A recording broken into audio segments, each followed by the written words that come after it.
Good morning, good morning, good morning. Welcome to Sierra Center for Spiritual Living. Welcome everybody in the room. Welcome all of you out there in I Can't See You land on YouTube and Facebook. We're going to get started right away with our first two community songs. Lift your voice. Let's add some fun musical energy to this planet this morning. Here we go.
Rumor has it that we're all separate, but it's a rumor, I understand. Here's a song disputing that rumor.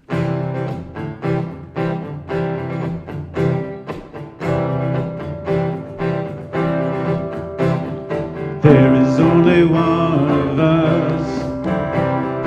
In your eyes, it's me I see. There is only one of us. You are my reflection. There is only one.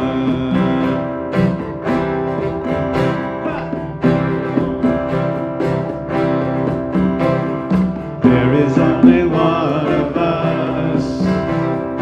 In your eyes, it's me I see. There is only one of us. You are my reflection. There is only one. Only one, only one. Only one, only one. Only one, only one.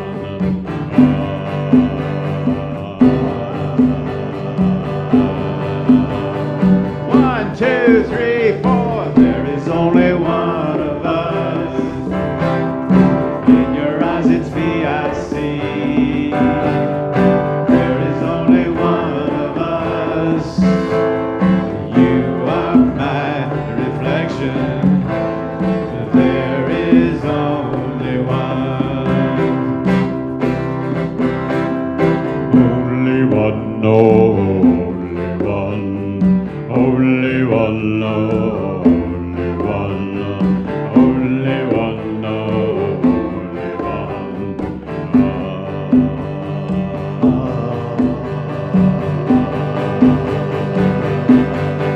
There's only one.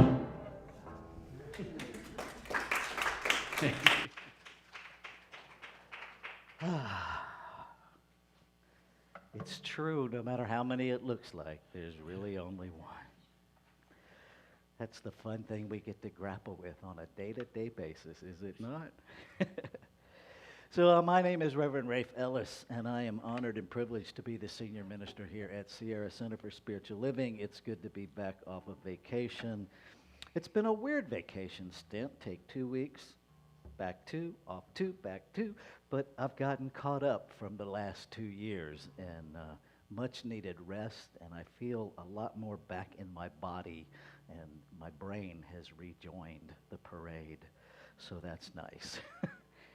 So, it is my pleasure to remind us of who we are, and for those of you who are visiting us for the first time, to tell you who we are. We are a radically inclusive, spiritually progressive, supportive community that celebrates the very diversity of creation. We strive to live authentic spiritual lives through a practical application of the teachings of science of mind. We demonstrate active compassion. I skipped a paragraph. See, that's what happens when you leave. We strive to live authentic spiritual lives through a practical application of the spiritual principles. We engage in sacred practices that deepen our awareness, uplift our spirit, and ignite our soul's self-expression. We demonstrate active compassion to ourselves, each other, and the world.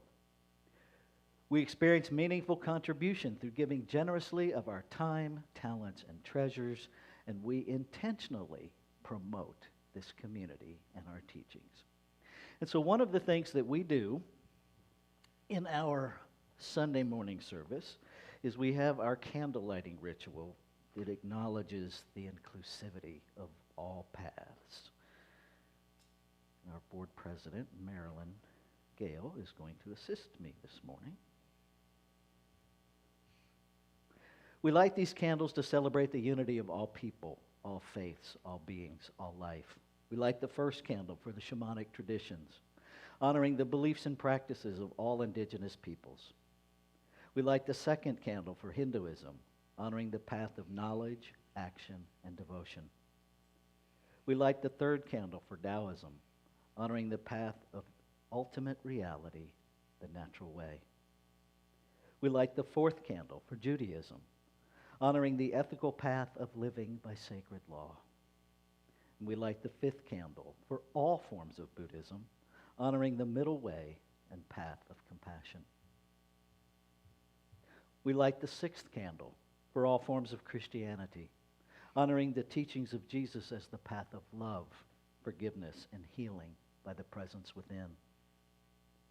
We light the seventh candle for all forms of Islam, honoring the path of submission to the will of God as the highest calling. We light the eighth candle for the religion of Baha'i, honoring the path of unity and peace. We light the ninth candle for all forms of New Thought teachings, honoring the metaphysical path of mental healing through the practice of universal spiritual principles of love and law. And we light the 10th candle for absolute inclusivity, affirming that all are welcome and celebrated here. And we light this final candle, honoring the infinity of oneness as all creation, seen and unseen.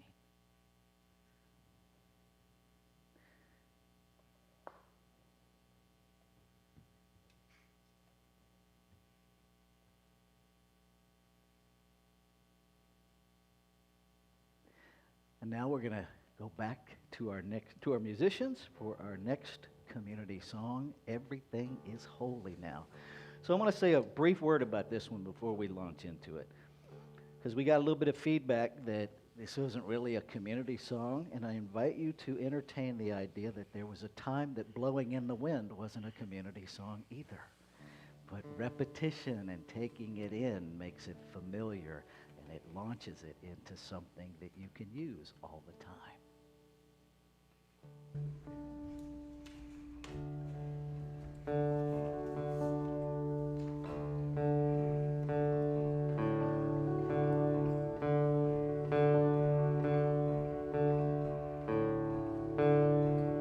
When I was a boy, each week, Sunday we would go to church, pay attention to the priest. He would read the holy word. consecrate the holy bread. Everyone would kneel and bow. Today the only difference is everything is holy now. Everything is holy now.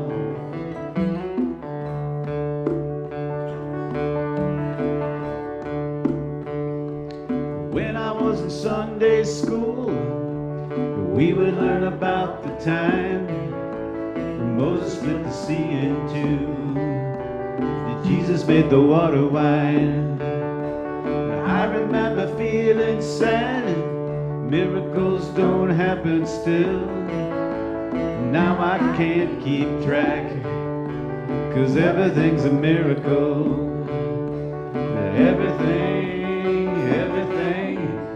Everything's a miracle.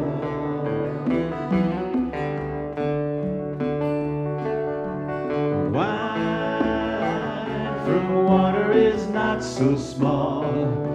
An even better magic trick is that anything is here at all. So the challenging thing becomes not to look for miracles, but finding where there isn't one. When holy water was rare at best, I barely wet my fingertips. Now I have to hold my breath like I'm swimming in a sea of it. It used to be a world half there, heaven's second-rate hand-me-down. And now I walk with a reverent air, 'cause everything is holy now. Everything is holy now.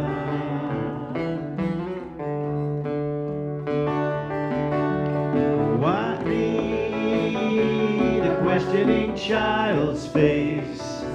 Say it's not a testament, that'd be very hard to say. See another new morning come. Say it's not a sacrament, I tell you that it can't be done. This morning outside I stood and saw a little red-winged bird shining like a burning bush, singing like a scripture verse.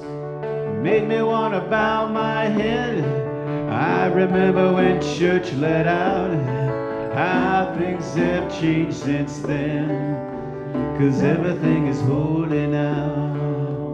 It used to be a world half there, heaven's second-rate hand-me-down. But I will walk with a reverent air, 'cause everything is holy now.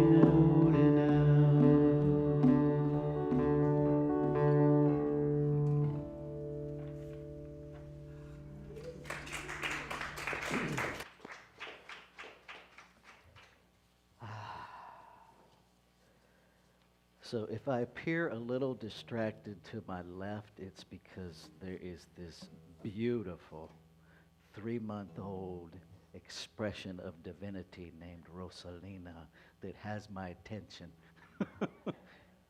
You are beautiful, honey. Oh, I am so glad you're here. See, this is why we do this, so children that are entering can grow up with this, and they get a head start from the stuff we have to unravel. We can hopefully give them the skills so that they don't ever get inundated by the falseness. All right. So this is our time of announcements. And we have, the biggest one is that we're here. We're open. There are people in the room, and if you are watching locally on Zoom or YouTube or Facebook, know that you are welcome here. And we've done some things to make it as safe as possible. Number one, we're following the guidance for everybody to wear a mask, regardless of your vaccination status, regardless of your belief system about a mask, quite honestly.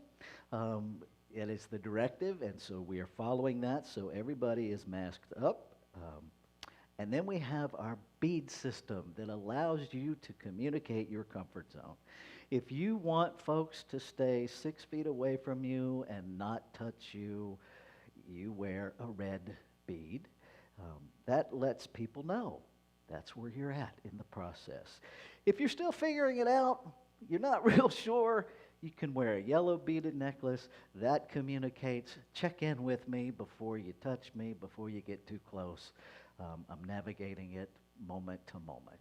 And if you are comfortable with people coming up close to you, if you're comfortable with people shaking your hand, hugging you, what have you, you can wear a green beaded necklace, and that communicates that. We also have seat savers at the entryway, so if you want to put one on either side of you to establish a comfort zone where you sit, you are welcome to grab a couple of those and put one on either side of you. Okay. We have a parent support group that is on pause for the rest of the year because it was just too much for everybody to navigate being parents in the holiday, in COVID, and come to a group. So we will reinitiate that after the first of the year. I would like to say when things calm down, but I'm not sure I can promise that, so let me not say that, but we will re-engage. We are wrapping up our annual pledge and membership commitment drive. So we ask that you get those back by the end of the year so that we can have a clear indication of who our members are, who is committed to giving, who is prioritizing this community, and it lets us make adjustments in our budget and our fundraising as necessary. So thank you for those that have already submitted those, and thank you for each of you who is going to submit one of those. You can do it online. Those of you who were already members should have gotten one in the mail. If you didn't, reach out, let us know. But you don't have to send the one back in the mail. You can go online and fill it out if that's easier for you. Those of you who join us through the live stream community, you are more than welcome. In fact, you are invited to pledge. If you are being spiritually fed here remotely, we encourage you to take ownership and pledge your support to keep us going. That's right. And Rosalina said, amen. Okay. New board members. We are seeking 2 new board members. We have 2 open seats. We are looking specifically for folks that have experience in advertising, in marketing, and in finance. You don't have to have all 3. You can have a smattering of each, or you can have an expertise in 1 or 2. You can access the board application through our website. You can also give us a shout here, and either myself or Juanita will get that to you. Friday, we have our annual Christmas Eve candle lighting service. And so I encourage you to prioritize celebrating the birth of consciousness in form. We do it a little differently than a lot of places do. We don't celebrate Jesus as the exception. We celebrate Jesus as the example, and as the example of what is available to each of us. And so I invite you to come. That's from 6 to 7 on Friday, Christmas Eve. We'd love to see you here. Our Vision Board Workshop. Start the new year off with a process of clearing away everything that you think you're supposed to do and allow yourself to be informed by what is living its life as you, by Spirit, as to what it wants to birth in this next year as you. It's a lot of fun. We do a clearing process, then we do a visioning process, and then we put together vision boards. You can draw on it, you can cut from magazines, you really get to do it however you want. It's a $25 fee that covers all of the materials. You do need to pre-register, so I know how much material to buy and bring. If you don't pre-register, I won't be able to provide for your presence. So please do. You can pre-register there at our Square store, sierracslstore.square.site. And if you just plug that in, it'll come right up and let you register. Okay. Another thing that we're starting at the beginning of next year is a Wednesday night discussion group, Going Deeper. And what that is an opportunity to take the topic and the message from Sunday, gives you a couple of days to sit with it, and then we'll have a discussion about it to really get into how do you apply it in your daily life? How do we actually use this stuff that we learn about on Sunday mornings the rest of the week? Because if we don't actually put it into practice, what good is it, right? So there is a journal that Centers for Spiritual Living has put out that follows the themes for each week of the year. It has some guidance questions in it. It's really a beautiful format. It's a beautiful journal. You can order that from Centers for Spiritual Living for $14.95 plus shipping and handling. I don't even remember what that is, but Deborah and I have ours. It's a beautiful booklet. I encourage you, but it's not necessary. You could get any journal, just something to help you track it through would be helpful. Okay. And so this is our time of inward shift. Deborah had planned on being our practitioner this morning, but she is home with one of our little fur balls who is having some digestive challenges. He's been up all night purging his system, bless his little heart. So she is home with Taz, taking care of him. So our community value this morning is exactly that, community. Right? And I think it's fair to say that our idea, our experience of community has been completely blown apart over the past 2 years. And we are really being issued a universal invitation to redefine community. And there'll be more about that in the talk, because that requires us to let go of some things that we used to think it is and find new ways to create what it is in different ways. And I came across this little story that I think speaks to one of the key components of community, which is connection. It occurred to Pooh and Piglet that they hadn't heard from Eeyore in several days. So they put their hats and coats on and trotted across the 100-acre wood to Eeyore's stick house. Inside the house was Eeyore. "Hello, Eeyore," said Pooh. "Hello, Pooh. Hello, Piglet," said Eeyore.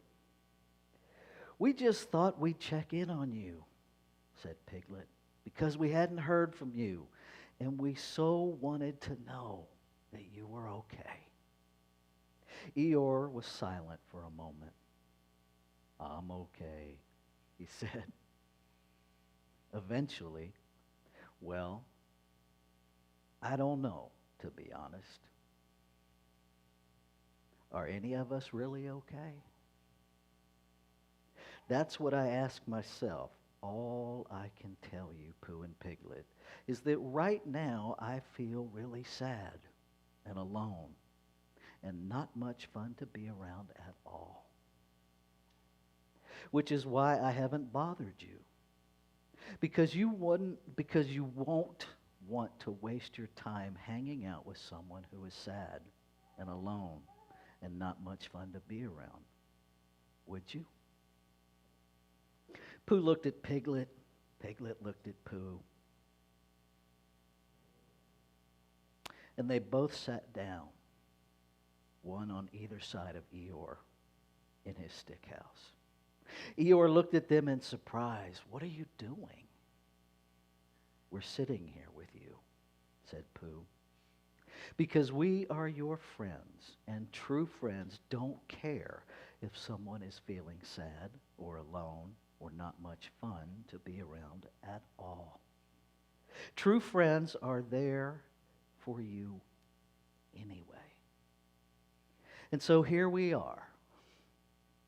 "Oh," said Eeyore. "Oh." And the three of them sat there in silence. And while Pooh and Piglet said nothing at all, somehow, almost imperceptibly, Eeyore started to feel a very tiny little bit better because Pooh and Piglet were there. No more, no less. I invite you to take that into the meditation. Where are there opportunities for you to connect? Where are there opportunities for you to let the community love you even when you don't feel lovable?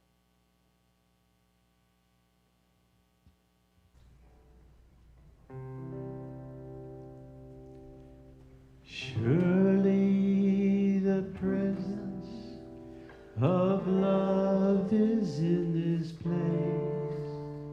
I can feel its mighty power and its grace. I can hear the brush of angels' wings. I see glory on each face. Surely the presence of love is in this place. Surely the presence of love is in this place. I can feel its mighty power and its grace. I can hear the brush of angels' wings. I see glory on each face. Surely the presence of love is in this place. Surely the presence of love is in this place.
So recognizing that this breath that we breathe is the breath of the infinite. I recognize the oneness, the wholeness, the perfection, the completeness of this thing called life. That it is this one expressing itself in multiplicity that is all creation. Each expression of it fully infused with all that it is. The brilliance, the abundance, the peace, the power, the presence. And so I lift my voice this morning, speaking as the divine emanation of life that I know as Reverend Rafe, and yet knowing that it is the divine speaking as me, speaking its word into being. And so I speak a word for community, for all community, for the community of humanity this morning. I speak my word claiming and affirming and awakening to the magnificence of each divine expression, to an awakening, a renewing of community as connection, as love, as peace, as unbounded acceptance and love of every element within it. I speak a word claiming and affirming perfect health for each and every divine expression of divinity in every form that is experiencing challenges in the physical realm this morning. I speak a word of health, knowing that perfect health is already fully present in each expression. And so we lift up more health, knowing that as health expresses, the appearance of illness simply goes away. I speak my word, claiming and affirming peace, claiming and affirming abundance in this time where so many seem challenged. I speak a word claiming and affirming that the infinite abundance, that it is the very nature of creation, is made manifest in the life, in the practical life of every expression of it. I speak a word for this service. I speak a word of gratitude for every heart, for every hand, for every moment that has been invested in making it come to fruition. For those that are engaging at whatever level that they're participating, that each is here by divine appointment to receive exactly what they came here to receive, to unfold their path perfectly. And so knowing that the word spoken is the word fulfilled, I let go. I let it be. I take my hands off. I take my personal human agenda off and simply know that it is unfolding exactly as it is to unfold. And I invite you to make these words your own as we say together, and so it is.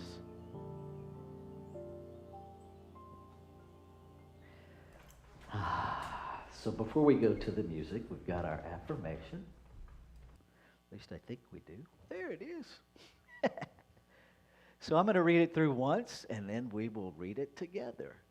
The Spirit within me makes all things new. Let's say that together. The Spirit within me makes all things new.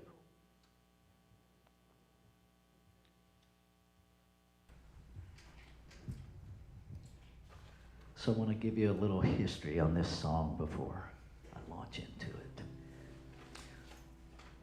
Thank you, Laura Berman, whose song this is. This song came out about the same time I started ministerial school.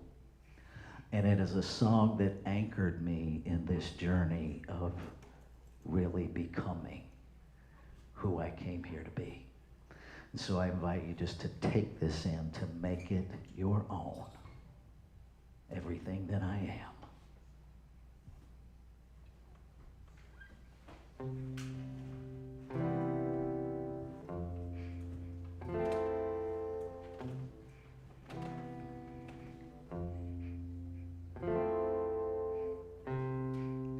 I'm coming out of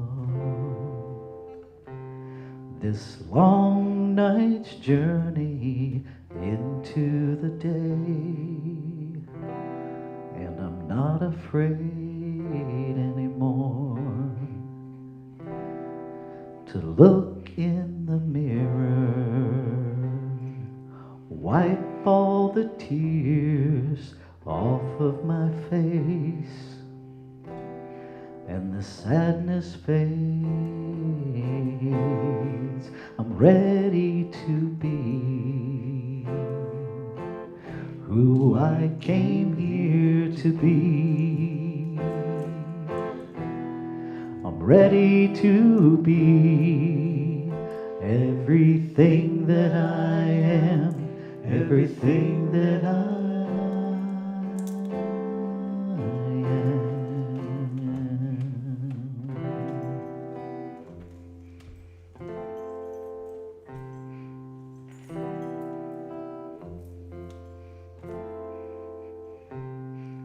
Too many years I spent putting square pegs in circular holes. I didn't know myself. Why would I come here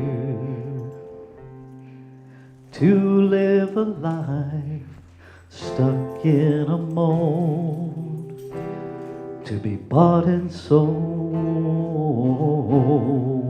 I'm ready to be who I came here to be.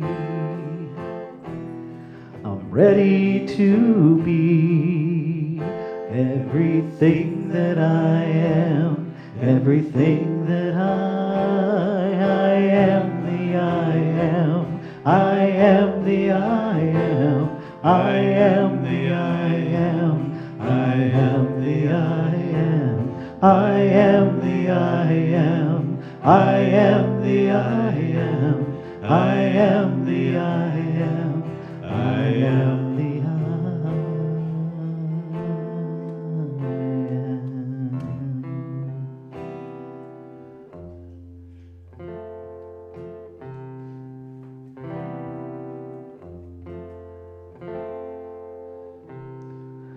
No greater feeling than loving myself, body and soul. The pain just goes away out in a new world as a creation perfect and whole. In loving flow,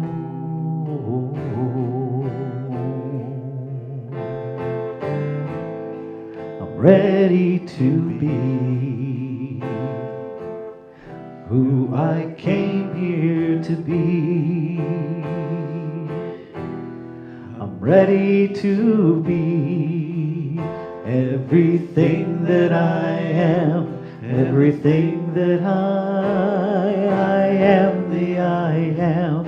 I am the I am. I am the I am. I am the I am. I am the I am.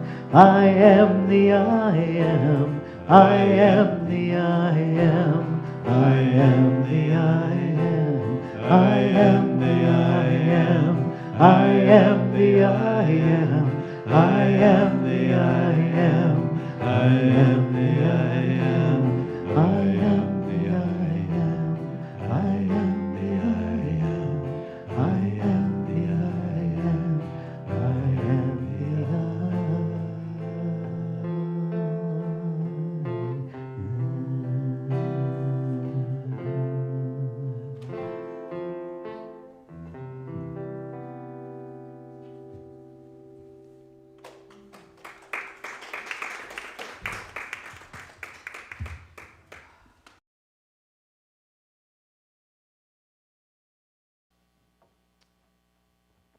and so are you.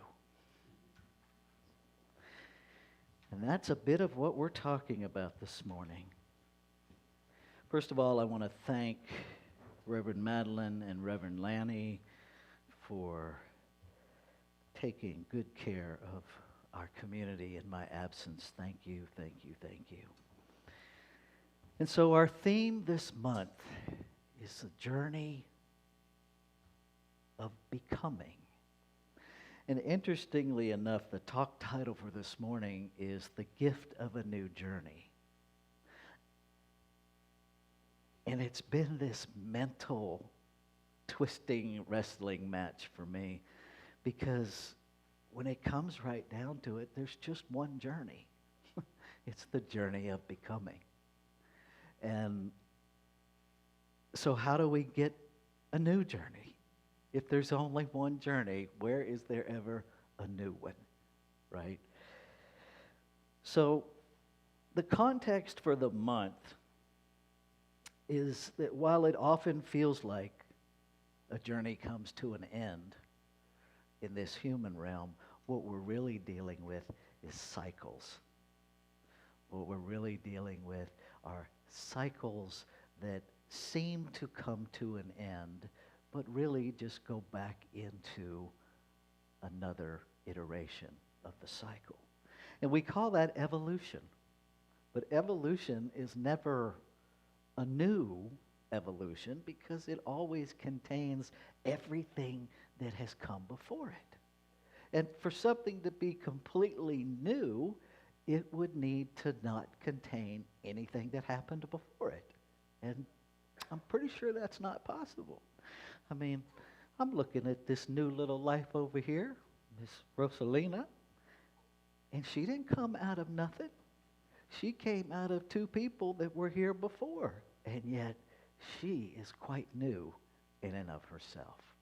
And so I think part of what we're called to do today is to really look at newness as a new layer, a new evolution, without sacrificing, without negating anything that has come before it.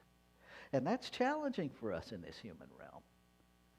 The timeless wisdom that we're working with this morning is life is infinite, eternal, forever expanding. So if life is infinite, that means we can't really add anything to it. It's already infinite. It's already immeasurable, right? If it's eternal, that means anything that has ever happened is still happening. It can't be eliminated.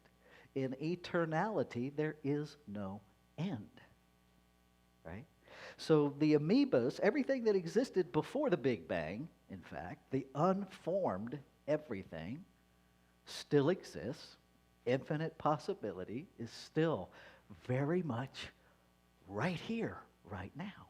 It didn't go anywhere just because things evolved in form. But sometimes we get stuck in the form and in the limitation of what we see and forget that infinite possibility is still infinite possibility. Hasn't gone anywhere. When we think about where we are now, I think the hardest part for most of us, if not all of us, is this protracted grief that we're in of letting go of what was 2 years ago.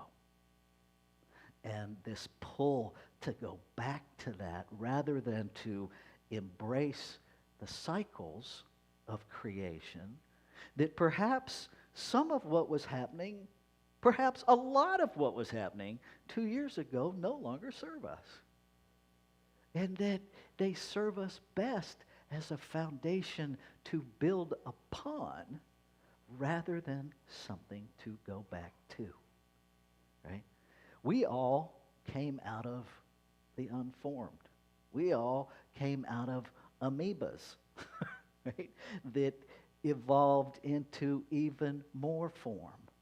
And so clearly there is this idea of building upon, right? The amoebas haven't gone anywhere. They still exist.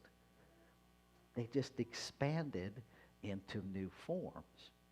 So I think here's the trick, and this is probably my favorite spiritual principle. Principle is never bound by precedent. You say that again. Principle is never bound by precedent. So what does that mean? That means that the activity of infinite possibility is not bound by anything that has happened before. Right? The way we get to heal is because we're not bound by our mistakes. Thank God. Because I don't know about you, but I've made a few. I'm coming up on 39 years of being clean and sober, living without drugs and alcohol. And see, it's weird to me that anybody claps for that. I gotta tell you, it's weird, because it's just doing what really I should have been doing all along, but for whatever reason, couldn't. And then when I could, I wouldn't, if I'm telling the absolute truth, right? But thank goodness that principle is not bound by precedent, because the precedent in my life was ugly. The precedent in my life was to commit a slow suicide and take as many people with me as I could. Right? I mean, it was not pretty, but I'm not bound by that, because infinite possibility says I get to change. And you get to change too.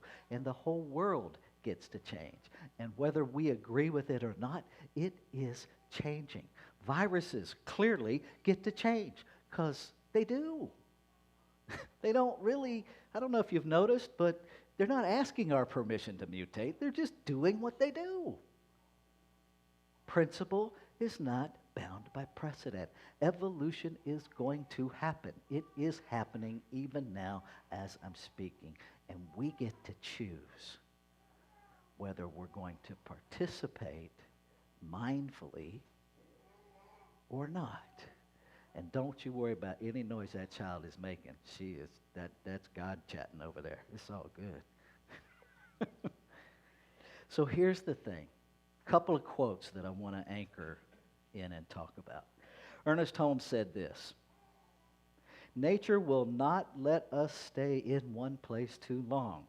She will let us stay just long enough to gather the experience necessary to the unfolding and advancement of the soul." So perhaps everything that's happening is natural law, is nature moving us forward. But this quote gives me pause, because it says, well, if nature's moving us forward, then we have the necessary and experience for the unfoldment and advancement of the soul, because that's when she moves us. The problem is we're not all in agreement with that. There's a lot of us that think we don't know what we need to know yet. And I submit to you that mostly that's because we're trying to not move.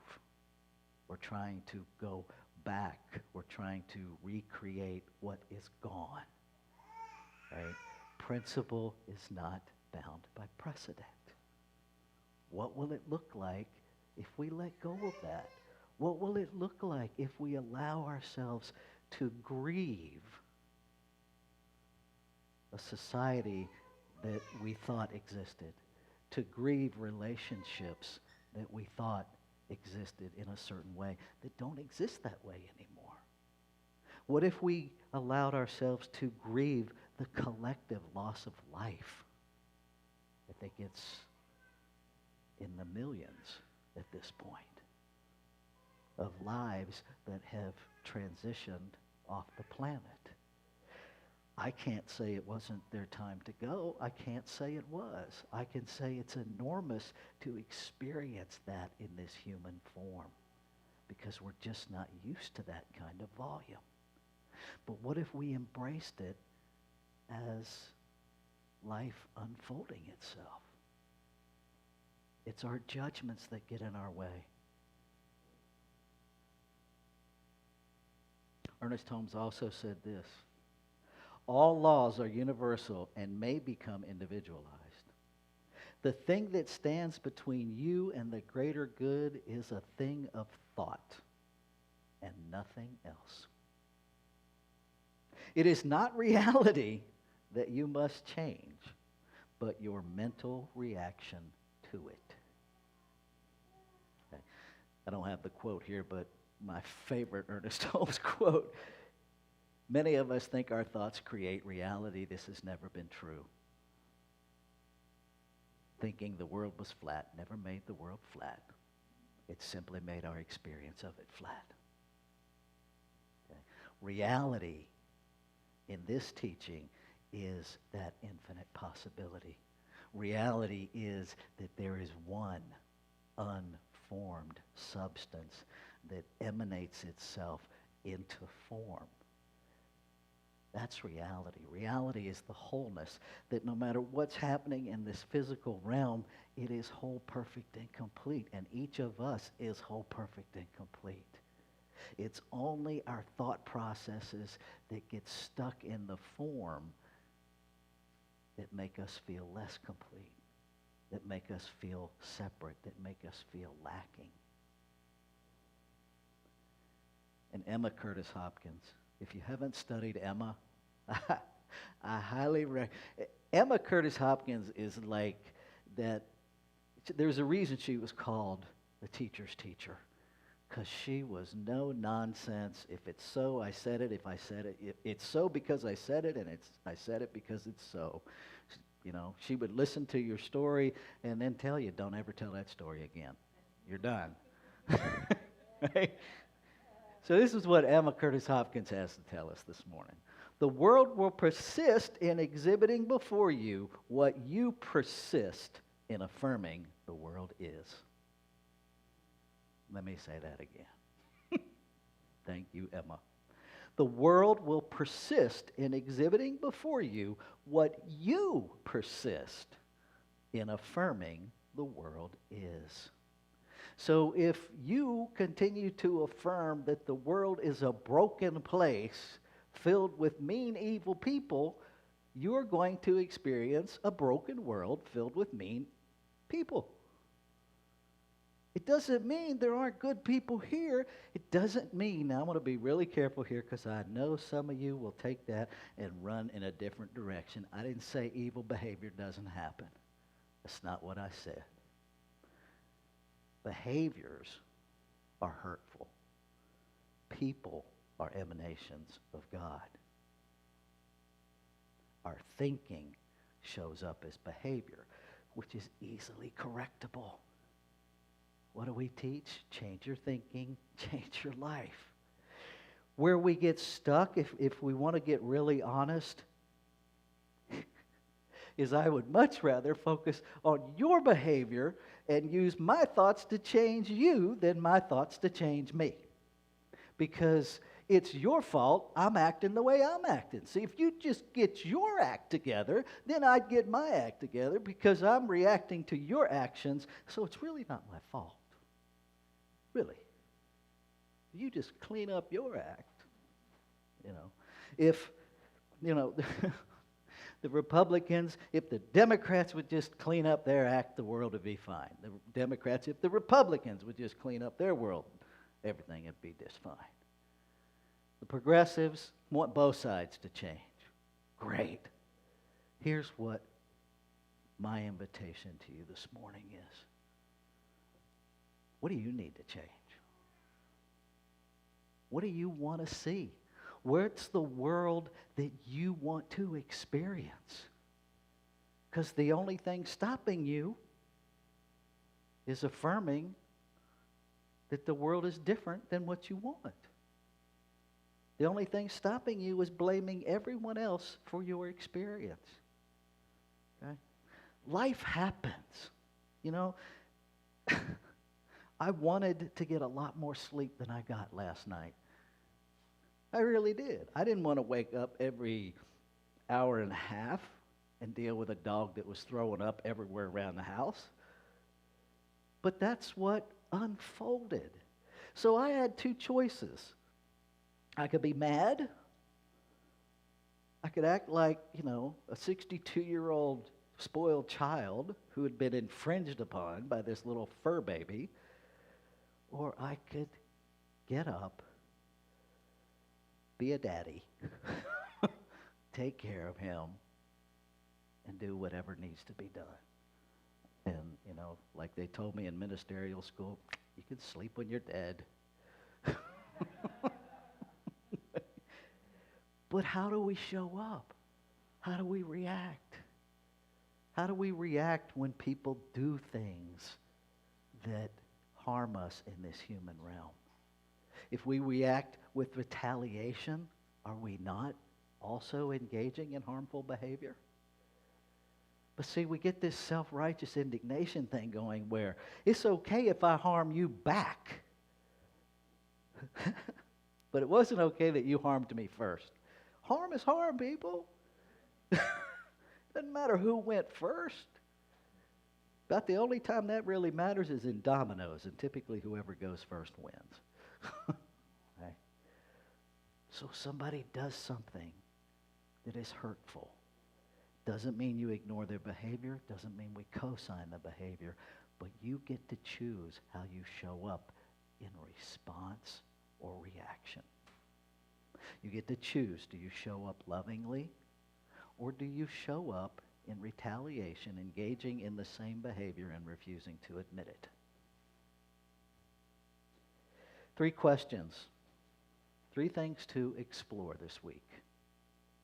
In what areas of your life are you carrying an old paradigm that no longer serves you? Because really all of this is about letting go of what doesn't work anymore. Changing our beliefs. So what are you holding on to? What belief are you holding on to that doesn't serve you anymore? And then imagine what would be possible in your life if you could go back and make a different decision. Because you actually can. You can't go back and relive the moment, but you can go back and change your decision about how you're experiencing your past and the decisions that you made. And when you do that, it's called forgiveness, and it's called freedom. You have to let yourself off the hook for decisions that didn't pan out quite the way you wanted, but you get to change your experience with your past. And then what changes? What new perspectives might be available to you that will empower you to express the gift of you? That's what's available. And I will share this. It is never too late. I want to wrap up with this. One of the things that vacations are really good for is spending time with oneself. And as much healing as I have done over the years, there's still some stuff in there.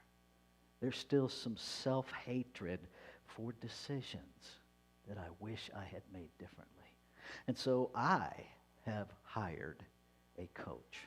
I have hired a spiritual coach to walk me through another level of healing. And I encourage you to really embrace full circle that the role of community is to help us do that. None of us is meant to do this journey alone. And so connect with one another. Give up the lie that you cannot connect with each other over the phone, that you cannot connect with each other over Zoom. You made it up, And as long as that, as Emma says, as long as you persist in that belief, that will be your experience. And the minute you decide that, oh, I can connect through these things in this weirdness time, then you will connect with one another. Take a class, hire a practitioner, sit with a friend, invite Piglet and Pooh to your stick house. Whatever needs to happen. But help one another, support one another, be vulnerable with one another, because that's when we heal, is when we're willing to be vulnerable. Let's take this into prayer. And so I just lean into, again, this awareness that there's only one thing happening here. The divine emanating itself, the divine expressing itself in the multiplicity of form. That we are about becoming aware that there is one journey. We are it.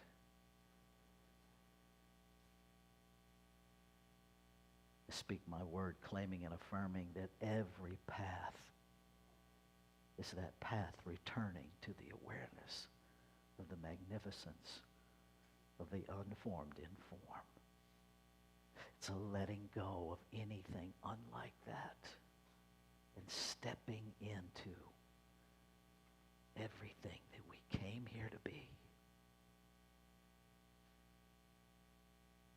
I speak a word of courage, a word of tenderness, a word of embrace for all of humanity in this time of shift, in this time of recreation, in this time of renewal, in this time of letting go what no longer serves and opening to a new expression.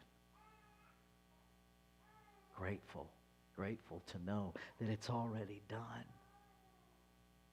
and that we simply say yes to being conscious, to being intentional in the unfolding of the journey of becoming one, all engaged as one.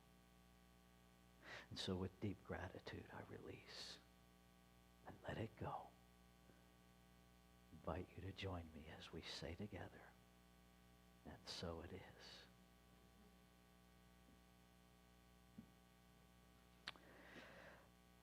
Let's take a breath. Shift.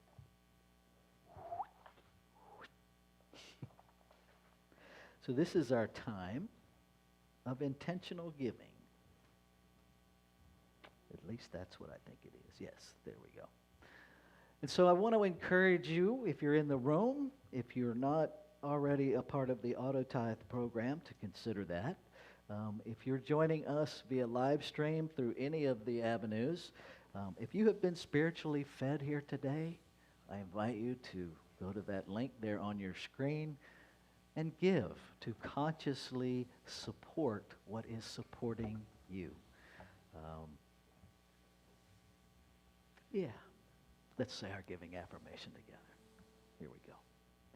I give this gift with love and joy from a consciousness of abundance. Divine love blesses and prospers all that I have, all that I give, and all that I receive. And so it is. Ushers, please receive the gifts. God is my source, God is my power, God gives me everything I need. So I give thanks for all my blessings. God gives me everything I need. Love is my source, love is my power, God gives me everything I need. So I give thanks for all my blessings.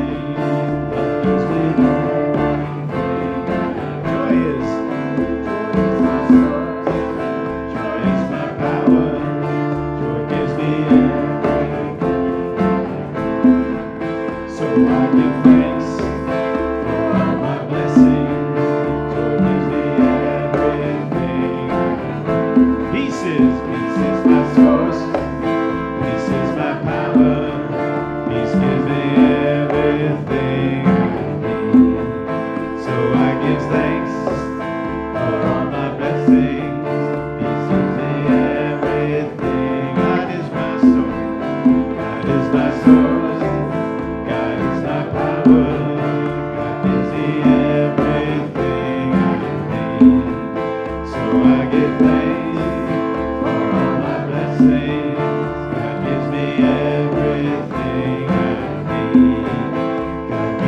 everything I need. God, give me everything I need.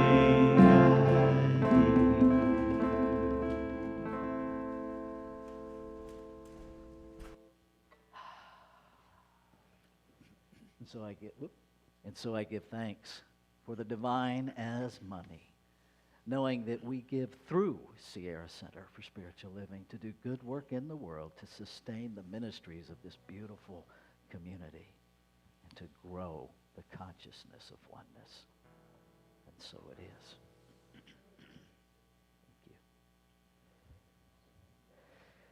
Thank you. Our giving tree. We can go to that next slide so folks can see the tree. There it is. So, thank you for those who have given. So far, we have $560 of donations to our giving tree, and because of our matching fund, that instantly became $1,120. So, we're getting there. I'm going to toss this out. And because it's live streaming, this applies to all of you everywhere, especially the 3,000 plus on my Facebook page. All right, here we go. The 22nd is my 39th clean and sober birthday, and the 24th is my 62nd belly button birthday. So I am inviting, encouraging, and I might go so far as to almost but not quite beg. If you're listening to this, pick one of those to celebrate and donate $39 if you want to celebrate my sobriety birthday, and if you want to celebrate my belly button birthday, donate $62. And if you want to celebrate them both, do the math, because I'm not good at math in midair, and do that much. And if you want to donate 72, 2 days later, mine is on the 26th. Well, there you go. 71 if you combine. It's a Capricorn parade. That's probably the greatest thing we have to heal from, Jeff, is being Capricorns. Yeah, well, All right. Thank you, Juanita, for the wizard behind the curtain over there. Thank you, Diana, for being our usher and for being our greeter. Thank you, Julie, for being our drummer. Thank you, Jeff, for being the head of all things musical around here. Thank you, Marilyn, for being support in our music and for being our board president. Diana is also on our board. Thank you. And thank you, because this is a whole lot more fun with you than it is without you. I'm going to put you on the spot. Can I see that little booger there for just a minute? Y'all got to see this baby. Come here. What are you doing? Huh? You go back one slide to the close-up. Yeah, look at this. You are a star. I know you got fans up there. It's like, what the heck is that? This is why we keep this community going, folks. This is it right here. You are so beautiful. Oh, my goodness. All right, let's stand and do our benediction, shall we? Something wonderful is happening as me right now.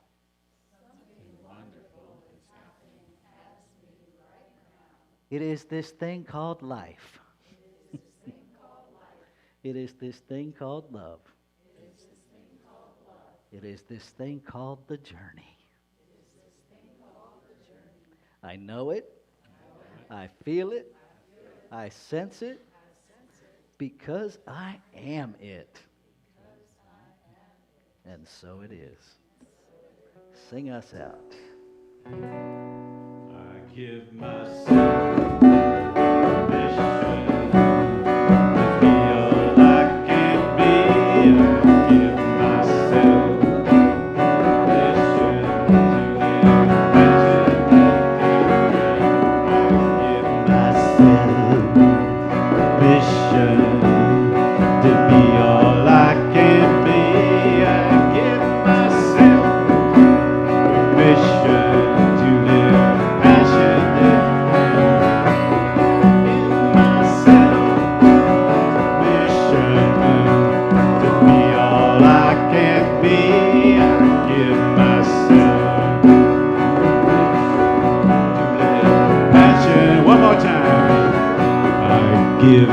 myself permission